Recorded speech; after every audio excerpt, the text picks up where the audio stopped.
Hi everyone, today I would like to speak to you about the Amaryllis bulb and the beauty that it can bring into your home during the dreary winter months, typically during the holiday time, November, December, January. We're in Southern California here in late March, early April, and I have one in bloom. You can actually stagger your plantings to have blooms for 3 to 4 months over the winter season. It's really nice. I have a selection of Amaryllis bulbs here. They are a bulb, and this is how they are shipped.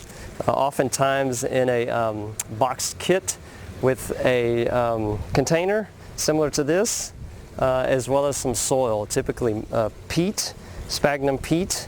And honestly, they are ready to bloom. They have all the energy within the bulb, ready to produce a showy flower for you.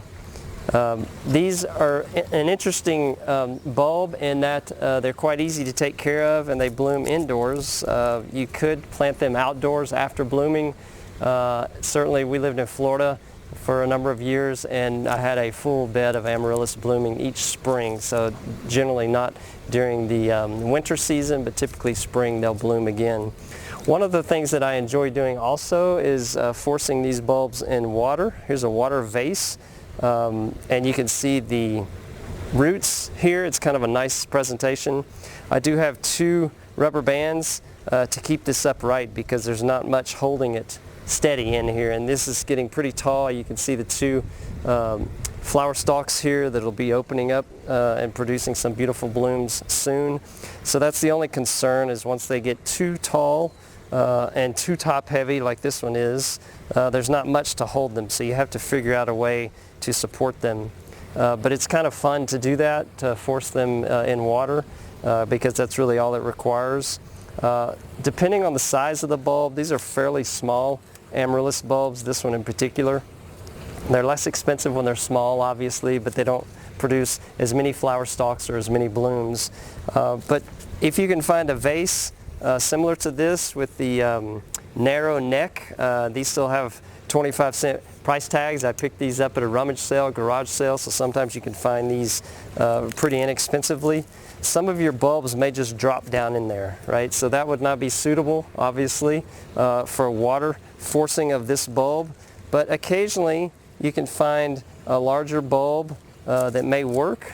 And I'm going to see if this vase, actually this vase has a smaller neck, so we'll use this. And you can see here that you in essence bring the bulb to the top, and you're going to fill it with water up to about this point.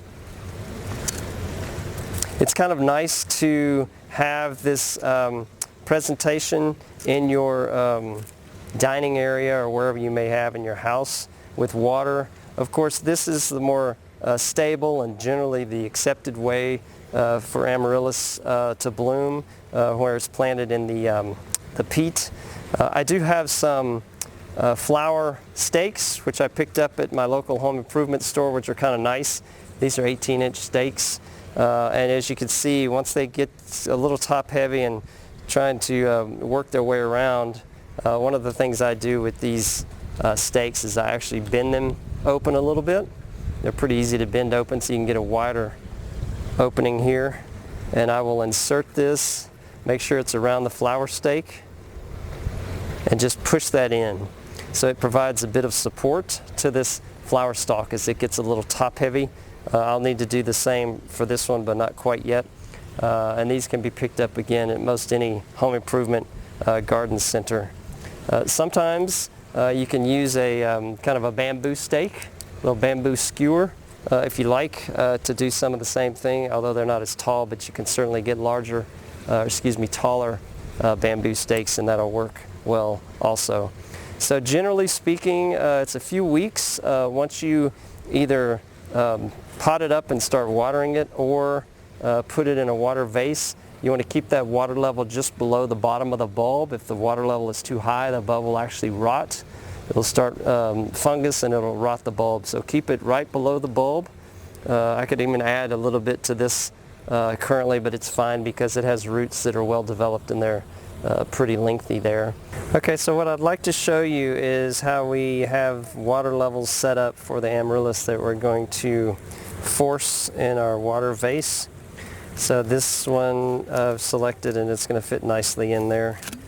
Take the price tag off and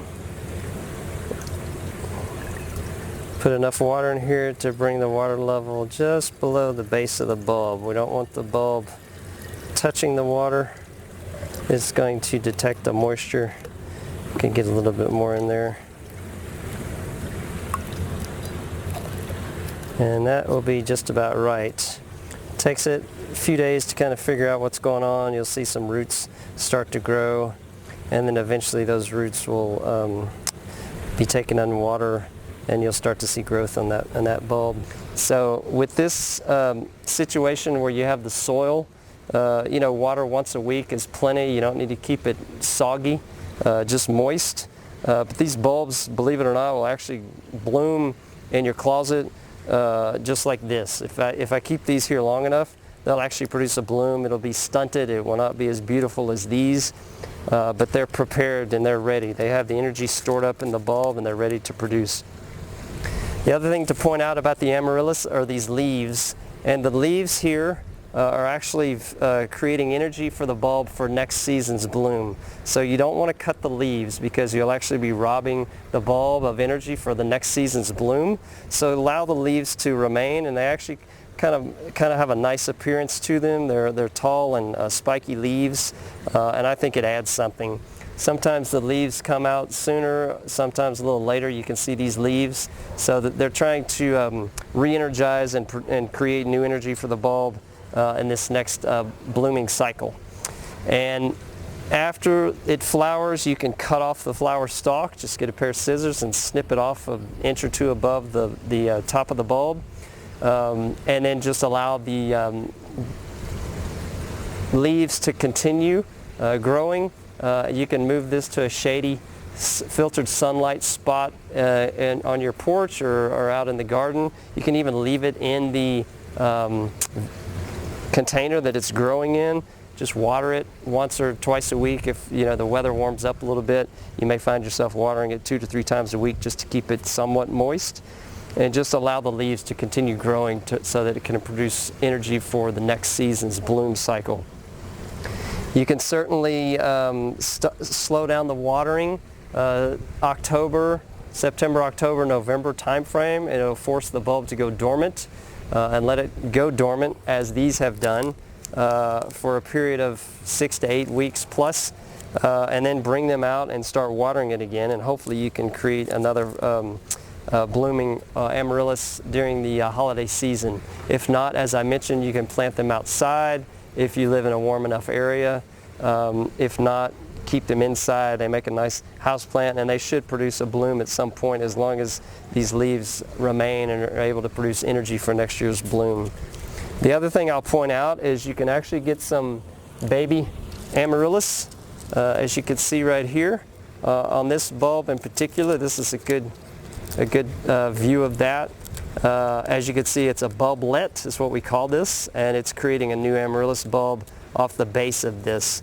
I won't separate it yet because this one actually needs to create roots as well to kind of sustain life on its own, and it's not quite ready for that, so it's a little too early.